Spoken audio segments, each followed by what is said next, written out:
આકૃતિમાં f કેન્દ્ર લંબાઈ ધરાવતા અંતર્ગોળ અરીસાથી 5/2f અંતરે શિરોલંબ ચતી એક વસ્તુ મૂકેલ છે અને એક સમતલ અરીસાને 4/3f અંતરે ધ્રુવ P થી અક્ષને લંબ રૂપે મૂકેલ છે.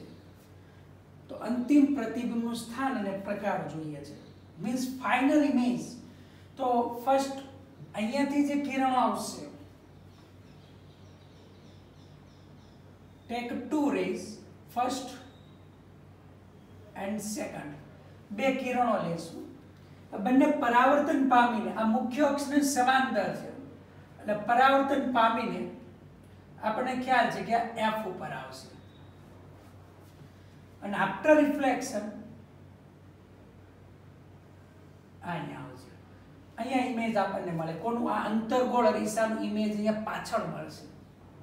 તો જેટલા અંતરે આ મળશે તો સમતલ અરીસા માટે એટલા જ અંતરે આ સમતલ અરીસા માટે આ ઇમેજનરી ઓબ્જેક્ટ આવશે. ઇમેજનરી ઓબ્જેક્ટ આભાસી વસ્તુ તરીકે આવશે.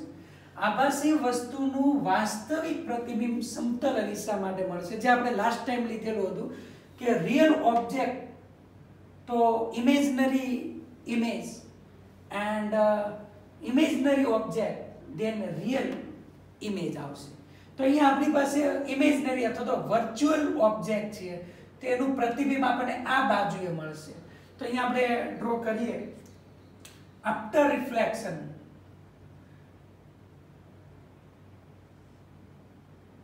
અહીંયા આપણને ઇમેજ મળશે. જેટલા અંતરે આપણને મળે છે એટલા જ અંતરે આપણને મળશે.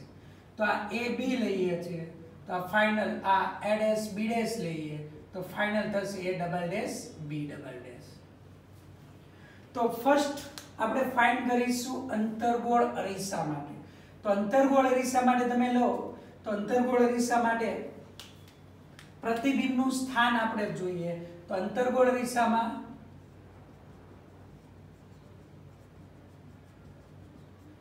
(1 upon v = 1 upon f minus 1 upon u. અંતર્ગોળ અરીસા માટે કેન્દ્ર લંબાઈ ઋણ હોય છે તો -1 upon f અને અંતર્ગોળ અરીસાથી 5/2f અંતરે એટલે u = -5/2f. Okay, therefore minus minus plus થશે તો -1/f plus 2/5f થશે. અને અહીંયા આપણે લખી શકીએ છીએ 1/v = લસા લઈએ -5 plus 2/5f. લસા લીધો 5 અહીંયા જશે. -5 plus 2 -3/5f. therefore v = -5f/3 આવશે. 5f/3 એટલે આપણને જે ઇમેજ મળે છે આ ડિસ્ટન્સ છે એ 5f/3 આવશે. તો સમતલ અરીસાથી અંતર આ કેટલું થશે? તો સમતલ અરીસાથી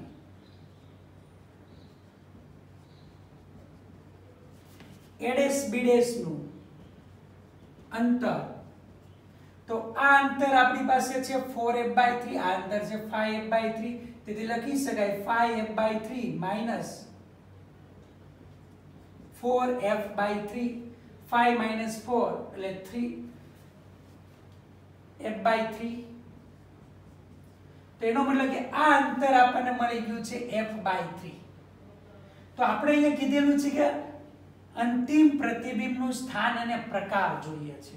તો અંતિમ પ્રતિબિંબ થાય છે a ડેશ b ડેશ. અંતિમ પ્રતિબિંબ a ડેશ b ડેશ છે, a double dash b double dash છે. તો આ અંતર આપણી પાસે છે f/3. this is the f/3. then also this is f/3. સમતલ અરીસા માટે જેટલું વસ્તુ અંતર હશે એટલું જ આપણને પ્રતિબિંબ અંતર મળે છે. તો વસ્તુ અંતર સમતલ અરીસા માટે મળ્યું f/3. તો પ્રતિબિંબમાં કેટલું મળશે આપણને f/3 મળશે। તો આ અંતર તમારે f/3 થયું। તો અહીંયા અંતર્ગોળ અરીસાથી કેટલા અંતરે મળે તો 4f/3 માંથી હું f/3 બાદ કરું તો આ ડિસ્ટન્સ આપણને મળી જશે। ઓકે, તો એ ડિસ્ટન્સ આપણને મળે તો અહીંયા આપણે લખી શકીએ છીએ કે અંતિમ પ્રતિબિંબ a'(b') છે તેનું અંતર્ગોળ અરીસાથી અંતર બરાબર 4f/3, 4f/3 માંથી હું f/3 બાદ કરું બાય f/3, તો 4f - f એટલે 3f/3, તેથી આપણને કેટલું મળશે f। તો અંતિમ પ્રતિબિંબ છે તે આપણને અંતર્ગોળ અરીસાથી f અંતર એટલે મુખ્ય કેન્દ્ર પર મળશે। અને બીજું કે પ્રતિબિંબ કેવું મળશે, પ્રતિબિંબનો પ્રકાર, પ્રતિબિંબ વાસ્તવિક મળે અને કેવું છે ઉલટું મળે છે। ઓકે, તો જનરલી જે આ આકૃતિ છે આ રહે છે તે અહીંયા આવશે, f અહીંયા આવે છે। ઓકે, તો અંતિમ પ્રતિબિંબ આપણને મળે છે f ઉપર, એટલે પ્રતિબિંબ અંતર પણ મળી ગયું અને કેવું મળે છે વાસ્તવિક મળે છે અને કેવું મળશે ઉલટું। તો ફરી પાછું અહીંયા યાદ રાખવાનું છે, પ્લેન મિરર માટે વર્ચ્યુઅલ ઓબ્જેક્ટ છે તો એનું રિયલ ઇમેજ મળશે અને જો રિયલ ઓબ્જેક્ટ હોય તો વર્ચ્યુઅલ ઇમેજ મળશે। આ આપણે યાદ રાખવાનું છે। ત્યાર પછી ઇલ્યુસ્ટ્રેશન 9 કે 2.5 સેન્ટીમીટર સાઈઝની એક નાની કેન્ડલને 36 સેન્ટીમીટર વક્રતા ત્રિજ્યા ધરાવતા અંતર્ગોળ અરીસાથી, એટલે તમને અહીંયા ગિવન ડેટા લખું છું, given data HO = 2.5 centimetre size આપેલી, 36 સેન્ટીમીટર વક્રતા ત્રિજ્યા, r = 36 સેન્ટીમીટર, અંતર્ગોળ અરીસો એટલે f = r/2 લખો તો આ માઈનસ આવશે તો -18 સેન્ટીમીટર થશે। Focal length is 18 centimetre. અરીસાથી 27 સેન્ટીમીટર અંતરે મૂકેલ છે તો u = -27 સેન્ટીમીટર। અરીસાથી કેટલા અંતરે પડદો મૂકે કે જેથી તેના પર શાર્પ પ્રતિબિંબ મળે, તો મારે અહીંયા ફાઇન્ડ કરવાનું છે v। તો પ્રતિબિંબનો પ્રકાર અને સાઈઝ જોઈએ છે અને જો કેન્ડલને અરીસા તરફ લાવવામાં આવે તો પડદાને કઈ તરફ ગતિ કરાવવો પડે। Now draw figure. તો આપણે અહીંયા ટેક અ કોન્કેવ મિરર, અંતર્ગોળ અરીસો લો, this is the principal axis, અહીંયા વસ્તુને મૂકેલી છે, ઓબ્જેક્ટ કેન્ડલ હશે અહીંયા u ડિસ્ટન્સ। ચાલો હવે અરીસાનું સમીકરણ વાપરીએ કે 1/u plus 1/v = 1/f, therefore 1/v = 1/f minus 1/u, therefore અહીંયા આપણે વેલ્યુ મૂકીએ 1/f minus 1/18, u minus 1/27, 1/27। તો અહીંયા લસા લઈએ, 18 ને 27 છે, 18 એટલે 9 × 2, અહીંયા લખી શકે 9 × 3 તો -3 + 2 upon 9 × 2 × 3, therefore v = આ ઉપર જશે 9 × 2 18 એટલે 54 એટલે 9 × 2 × 3 divided by -3 + 2 એટલે -1 એટલે -54 સેન્ટીમીટર મળે। તો પડદાને 54 સેન્ટીમીટર અંતરે રાખવો પડે, તો 27 છે, આની કરતા કેવું રાખવું પડે, બમણું આપણે રાખવું પડે। ઓકે, ચાલો પ્રતિબિંબનો પ્રકાર આપણે જોઈએ છે તો શાર્પ ઇમેજ આટલા અંદર મળશે, હવે પ્રકાર કેવો મળશે તો વાસ્તવિક મળવાનું છે કારણ કે વસ્તુ તરફ જ મળે છે, તો પ્રતિબિંબ આવશે, પ્રતિબિંબ વાસ્તવિક થાય। ઓકે, અને ઉલટું મળશે, વાસ્તવિક પ્રતિબિંબ હંમેશા ઉલટું હોય છે। હવે સાઈઝ જોઈએ છે, ઇમેજ સાઈઝ, તો મારે મેગ્નિફિકેશન લેવું પડે, magnification v = -v/u = hi/ho, minus V equal to એટલે -54 માઇનસ માઇનસ પ્લસ એટલે 54 u equal to -27 equal to hi ho equal to 2.5 54 27 એટલે અહીંયા 2 આવશે therefore hi equal to -2 into 2.5 એટલે કેટલો આવશે 5 સેન્ટીમીટર આવશે તો ઇમેજ સાઇઝ આવશે 5 સેન્ટીમીટર આપણને મળવાનું છે હવે કીધું છે જો કેન્ડલને અરીસા તરફ લાવવામાં આવે તો પડદાને કઈ તરફ ગતિ કરાવવો પડે કે જેથી શાર્પ ઇમેજ મળે તો તમને ખબર છે વસ્તુને જેમ જેમ આ તરફ લાવો છો તેમ તેમ પ્રતિબિંબ અંતર દૂર જતું જશે ઓકે તો અહીંયા આપણે લખી શકીએ છીએ કે વસ્તુને અરીસા તરફ લાવતા શાર્પ ઇમેજ મેળવવા માટે પડદાને અરીસાથી દૂર લઈ જવો પડે ઓકે ચાલો હવે નેક્સ્ટ ઇલુસ્ટ્રેશન 10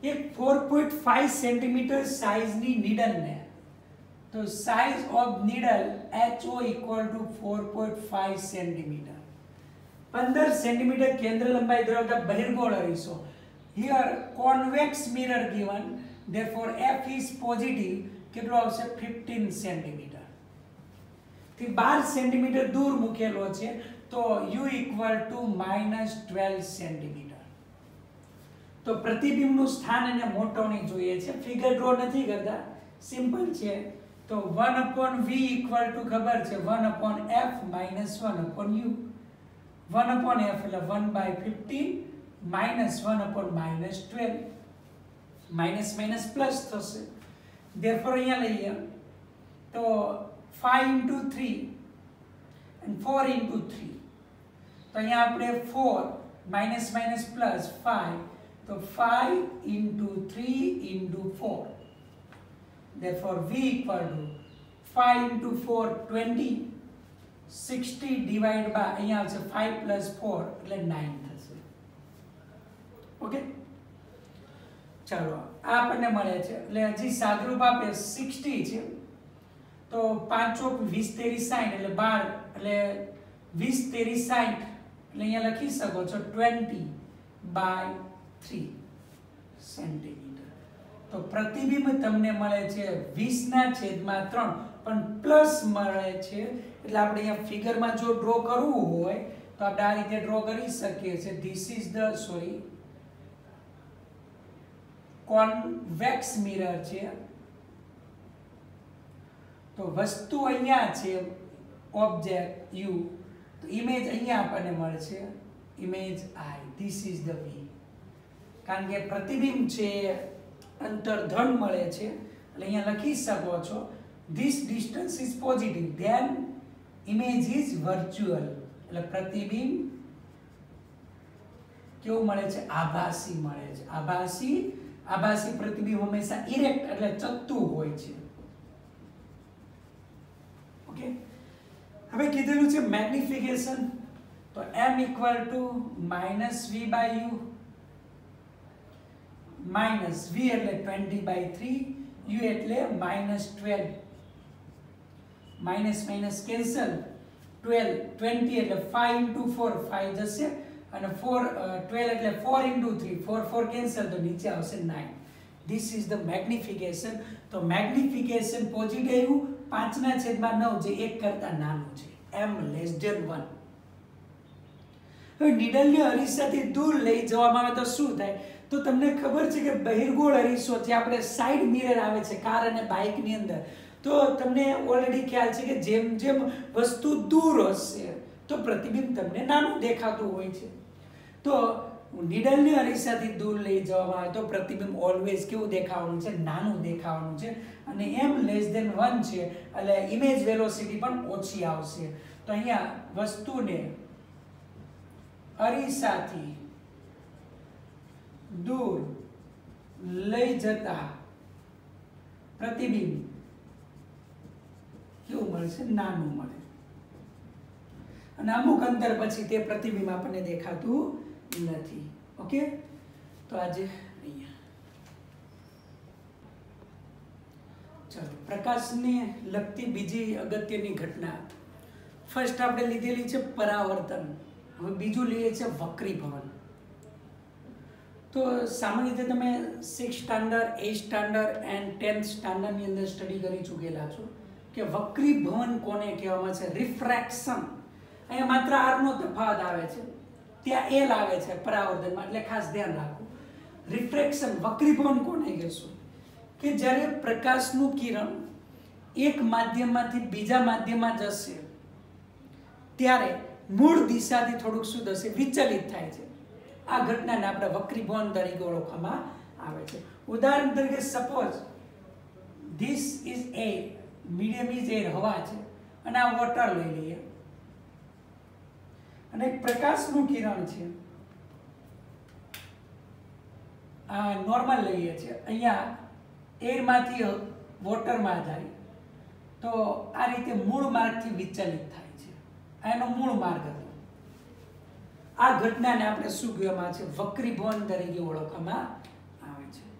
તો શા માટે આ વિચલિત થાય છે એના વિશે સ્ટડી કરવાનું છે કે જે ગુણધર્મને કારણે આપેલું કિરણ મૂળ માર્ગથી વિચલિત થાય એ ગુણધર્મને આપણે રિફ્રેક્ટિવ ઇન્ડેક્સ કહેવામાં આવે છે. તો હવે આપણે સ્ટડી કરીએ first refractive index. Refractive index એટલે કહેવાય વક્રીભવનાંક. વક્રીભવનાંક એના વિશે લઈએ. તો વક્રીભવનાંક કોને કહેશું? આપણે ઓલરેડી 10th ની અંદર વ્યાખ્યાયિત પણ કરી દીધેલું છે. વક્રીભવનાંકને મ્યુ વડે હું અહીંયા ઇન્ડિકેટ કરું છું, ત્યાં તમે n વડે ઇન્ડિકેટ કરેલું હતું. મ્યુ ઇક્વલ ટુ અહીંયા ratio of velocity of light in a vacuum to a medium. તો અહીંયા velocity of light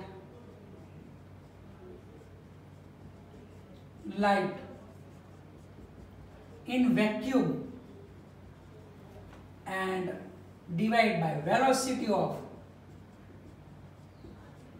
light in medium. Vacuum એટલે શૂન્ય અવકાશ. શૂન્ય અવકાશમાં પ્રકાશની ઝડપ છેદમાં માધ્યમમાં પ્રકાશની ઝડપ, તેથી આને ઇન્ડિકેટ કરીએ છીએ સિમ્બોલ c. શૂન્ય અવકાશમાં પ્રકાશની ઝડપ એટલે c અને માધ્યમમાં પ્રકાશની ઝડપ એટલે v. તો મ્યુ ઇક્વલ ટુ આપણને મળશે અહીંયા c/v. તો મીન્સ અહીંયા તફાવત માત્ર વેલોસિટીનો છે, એટલા માટે મૂળ માર્ગથી આપણને વિચલિત થયેલું જોવા મળે છે. મીન્સ કે હવામાં જેટલી ઝડપથી આવતું હોય એના કરતાં ઓછી ઝડપથી માધ્યમમાં આવે છે, એટલે આપણને આટલું વિચલન થયેલું જોવા મળે છે. તો આ વક્રીભવનાંક મ્યુ ઇક્વલ ટુ c/v. આને આપણે નિરપેક્ષ વક્રીભવનાંક કહેવામાં આવે છે. તો two type refractive index. First absolute refractive index એટલે નિરપેક્ષ વક્રીભવનાંક, એન્ડ સેકન્ડ છે રિલેટિવ રિફ્રેક્ટિવ ઇન્ડેક્સ. અને આપણે બહુ ડિટેલમાં ન જઈએ, ખાલી એમને જનરલી ડિફાઇન કરી દઈએ કે એબ્સોલ્યુટ એટલે નિરપેક્ષ વક્રીભવનાંક. નિરપેક્ષ વક્રીભવનાંક કોને કહેવામાં આવે છે? તો નિરપેક્ષ વક્રીભવનાંકની અંદર કે હવા અથવા શૂન્ય અવકાશની સાપેક્ષે, હવા કે શૂન્ય અવકાશની સાપેક્ષે માધ્યમના વક્રીભવનાંકને નિરપેક્ષ વક્રીભવનાંક કહે છે. એબ્સોલ્યુટ રિફ્રેક્ટિવ ઇન્ડેક્સ આમ લખી શકાય, એબ્સોલ્યુટ રિફ્રેક્ટિવ ઇન્ડેક્સ, ટૂંકમાં લખું RI. તો લખી શકો છો અહીંયા મ્યુ કોની સાપેક્ષે? A. કોનો? મીડિયમ. હવાની સાપેક્ષે માધ્યમનો વક્રી ભવનાંક આ રીતે ઇન્ડિકેટ કરી શકીએ તો μm બાય μl. જનરલી હવાનો વક્રી ભવનાંક લઈએ છીએ 1, હવા કે શૂન્યાવકાશનો એ આપણે 1 લઈએ છીએ. ઓકે, ત્યાર પછી લઈએ છીએ આપણે સાપેક્ષ વક્રી ભવનાંક relative refractive index. Second relative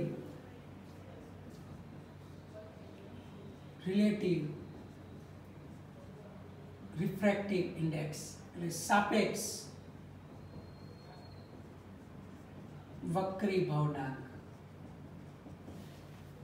relative refractive index સાપેક્ષ વક્રી ભવનાંક તો એક માધ્યમની સાપેક્ષે બીજા માધ્યમનો જે વક્રી ભવનાંક છે ને રિલેટિવ રિફ્રેક્ટિવ ઇન્ડેક્સ કહેશું. એક માધ્યમ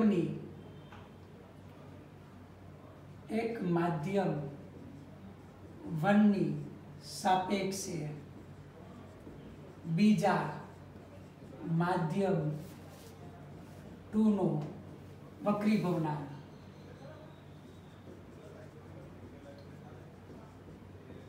ને સાપેક્ષ વક્રી ભવનાંક કહે છે. તો અહીંયા કોની સાપેક્ષે છે? 1 ની સાપેક્ષે કોનો કીધો? 2 નો. માધ્યમ 2 નો વક્રી ભવનાંક કહે છે. તો 1 ની સાપેક્ષે 2 નો વક્રી ભવનાંક, જેની સાપેક્ષ હોય પાછળ, જેનો હોય તે આગળ. અહીંયા લખી શકો કે માધ્યમ 2 નો વક્રી ભવનાંક ડિવાઇડ બાય માધ્યમ 1 નો વક્રી ભવનાંક. તો અહીંયા લખી શકીએ છીએ μ2 બાય μ1 આપણે લખી શકાય. તો આપણે મોટા ભાગે આવશે ગ્લાસનો વક્રી ભવનાંક પાણીની સાપેક્ષે. અહીંયા લખી શકીએ કે refractive index of glass with respect to water, પાણીની સાપેક્ષે ગ્લાસનો વક્રી ભવનાંક તો μ ગ્લાસ બાય μ વોટર આવું આપણે લખી શકીએ છીએ. ઓકે, તે ઉપરાંત લખી શકો બીજું ઓઇલ હોય μ glass with respect to oil એટલે μ ગ્લાસ બાય μ ઓઇલ. તો આ રીતના આપણે લખી શકાય છે. હવે બીજું અહીંયા μ21 μ2 બાય μ1 આ પણ લઈએ તો જે આમાં તમે લખી શકો કે μ21 ઇક્વલ ટુ 1 અપોન μ1 બાય μ2 એટલે અંશને છેદનો છેદ બનાવ્યો, ઉપરથી નીચે લઈ ગયા તો અહીંયા લખી શકાય 1 અપોન 2 ની સાપેક્ષે 1 નો વક્રી ભવનાંક μ12 2 ની સાપેક્ષે 1 નો વક્રી ભવનાંક. ધેરફોર આને હું આ તરફ લઈ જાઉં તો μ21 into μ12 equal to 1. This is called principle of reversibility, જેને આપણે પ્રતિવર્તિતાનો ગુણધર્મ કહેવામાં આવે છે. જે પ્રતિવર્તિતાનો ગુણધર્મ થશે. આપણે બહુ ડિટેલમાં જવાના નથી આની અંદર, બાકી આની એકાદી થિયરી આવે છે જે આપણે કઈ સિલેબસમાં ઉપયોગી છે ને એટલે આપણે નથી જોતા. તો પ્રતિવર્તિતાનો એટલે રિવર્સિબિલિટી નો ગુણધર્મ તરીકે ઓળખવામાં આવે છે. ચલો વક્રી ભવનાંક તો આપણે અહીંયા લીધો. તો વક્રી ભવનાંકનું મૂલ્ય કોના ઉપર આધાર રાખે છે એ જોવાનું છે. ઓકે, અને એ ઉપરાંત અહીંયા એ જોયા પછી તમે જુદા જુદા કલર જોશો તો બધા માટે વક્રી ભવનાંક જુદા જુદા છે. તેનું કોમન ફોર્મ્યુલા પણ આપણે અહીંયા જોવાની છે. તો લઈએ છે કે refractive index depends on refractive index depends on. તો કોના ઉપર આધાર રાખે છે? વક્રી ભવનાંકનું મૂલ્ય કોના ઉપર આધાર રાખશે? તો ફર્સ્ટ આપણે લઈએ તો જે માધ્યમમાં એને મૂકવામાં આવે છે તે માધ્યમ ઉપરાંત જે તે પદાર્થ છે એના વક્રી ભવનાંક ઉપર આધાર રાખે. એટલે અહીંયા લખી શકો છો માધ્યમના પ્રકાર પર અથવા તો દ્રવ્ય પર. બીજું જુદા જુદા દ્રવ્યોનો વક્રી ભવનાંક જુદું જુદું હોય છે. તો માધ્યમના પ્રકાર પર અથવા તો દ્રવ્ય ઉપર આધાર રાખે છે. બીજું આવશે કે પ્રકાશ છે એની તરંગ લંબાઈ તો કલર પર આધાર રાખે છે. પ્રકાશ ના રંગ એટલે કે તરંગ લંબાઈ પર. એન્ડ થર્ડ છે તાપમાન પર આધાર રાખે છે. તાપમાન પર આધાર રાખે છે. તાપમાન પર આધાર રાખે એટલે તાપમાન વધે તેમ વક્રીભવનાંક ઘટે છે. તાપમાન વધે તેમ વક્રીભવનાંક ઘટે છે. તો refractive index depends on material એટલે દ્રવ્યના પ્રકાર ઉપર, માધ્યમના પ્રકાર ઉપર, પ્રકાશના રંગ એટલે કે તરંગ લંબાઈ પર આધાર રાખે છે. અને થર્ડ છે તાપમાન પર આધાર રાખે છે એટલે તાપમાન વધે તેમ વક્રીભવનાંક ઘટે છે. હવે ત્યાર પછી આપણે આગળ લઈએ તો અહીંયા પ્રકાશના રંગ એટલે તરંગ લંબાઈ પર આધાર રાખે એના માટે કોશીય થિયરમ આપેલું છે અને જી અને નીટ બંનેમાં આ પ્રશ્ન પૂછાઈ ગયેલો છે એટલે આ ફોર્મ્યુલા આપણે યાદ રાખવાની છે. કોશિશ ઇક્વેશન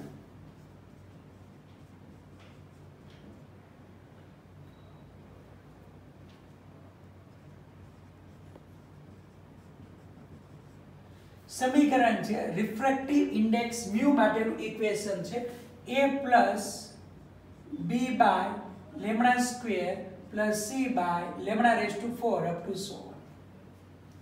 તો લેમ્ડા એ તરંગ લંબાઈ થશે. તો relation between mu and lambda in this equation lambda increase તો મ્યુ ડિક્રીઝ થશે. ઓકે, લેમ્ડા ઇન્ક્રીઝ થશે તો મ્યુ શું થશે? ડિક્રીઝ થાય. તો આપણે બીજું પણ અહીંયા જોશું કે તરંગ લંબાઈ અને રિફ્રેક્ટિવ ઇન્ડેક્સ એના ઉપર આધાર તો લઈએ તો મ્યુ બરાબર આપણી પાસે ખ્યાલ હતો c by v, but c equal to f lambda naught લખો અને v બરાબર f લેમ્ડા થશે. f is frequency, not here focal length. f અહીંયા ફ્રીક્વન્સી છે, આવૃત્તિ છે. આવૃત્તિ એ ઉદ્ગમનો ગુણધર્મ છે એટલે માધ્યમ બદલાય તો આવૃત્તિ બદલાતી નથી, આવૃત્તિ અચળ રહે છે. તેથી ff કેન્સલ થાય તો મ્યુ બરાબર લેમ્ડા 0 બાય લેમ્ડા. તેથી અહીંયા લખી શકો લેમ્ડા બરાબર લેમ્ડા 0 બાય મ્યુ. તો બીજા માધ્યમમાં વક્રી તરંગ લંબાઈ આ રીતે આપણે ફાઇન્ડ કરી શકીએ છીએ. અને બીજું આપણને ખ્યાલ છે રેડ લાઇટ છે એની તરંગ લંબાઈ એ વાયોલેટ એટલે જાંબલી રંગ કરતા કેવી છે? વધારે છે. તેથી આ સંબંધ તમે જોઈ શકો છો કે lambda proportional two 1 upon mu. તો રાતા રંગની તરંગ લંબાઈ વધારે છે તો ઇક્વેશન પરથી તમે જોઈ શકો છો કે mu red less than mu violet, કે રાતા રંગનું વક્રીભવન કેવું થાય છે? ઓછું થાય છે. કોના કરતા? જાંબલી રંગ કરતા. એટલે સૂર્યોદય અને સૂર્યાસ્ત સમયે સૂર્ય લાલાશ પડતો દેખાવાનું કારણ કે વક્રીભવન ઓછું થવાને કારણે સૂર્યોદય અને સૂર્યાસ્ત સમયે જે સૂર્યમાંથી આવતા કિરણો છે એમાંનો જે રાતા રંગનું કિરણ જ આપણી આંખ સુધી પહોંચે છે, બાકીનાનું વક્રીભવન વધારે થતું હોવાથી એ આપણી આંખ સુધી પહોંચતું નથી. એટલે સૂર્યોદય અને સૂર્યાસ્ત સમયે સૂર્ય લાલાશ પડતો દેખાવાનું કારણ આ વક્રીભવન છે. ઓકે, તો આપણે યાદ રાખવાનું છે. આ બધું તો જોયું, પણ હવે આપણે વક્રીભવન માટેના નિયમો જોવાના છે. Rules for refraction. તો law of refraction, law of refraction, વક્રીભવનના નિયમો.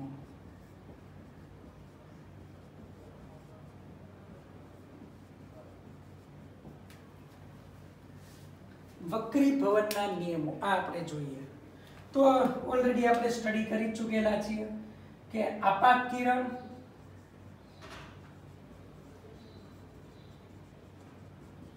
વક્રીભૂત કિરણ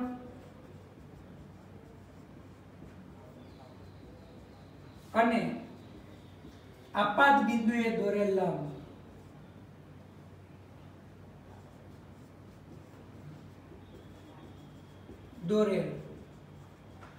લંબ ત્રણેય એક જ સમતલમાં હોય છે. તો અહીંયા ડ્રો કરીએ.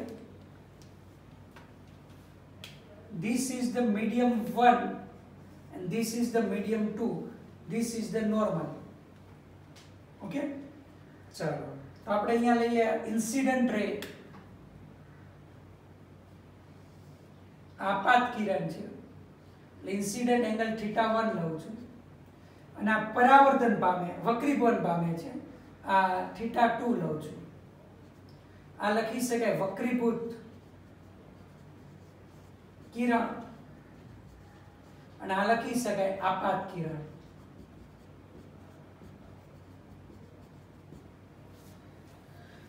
ચલો બીજો નિયમ છે અહીંયા આપાત કોણ θ1 અને વક્રીભૂત કોણ θ2 ના સાઇન ના મૂલ્યનો ગુણોત્તર કેવો હોય છે? અચળ. જેને આપેલ માધ્યમનો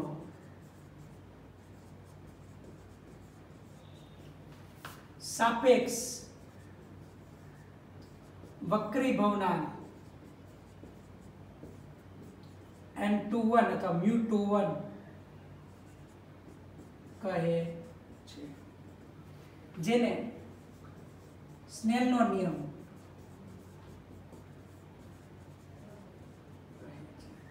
ઓકે.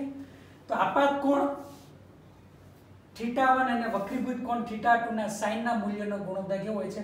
અચળ હોય છે, જેને આપેલ માધ્યમનો સાપેક્ષ વક્રીભવનાંક μ21 કહે છે, જેને સ્નેલનો નિયમ તરીકે ઓળખવામાં આવે છે. ઓકે.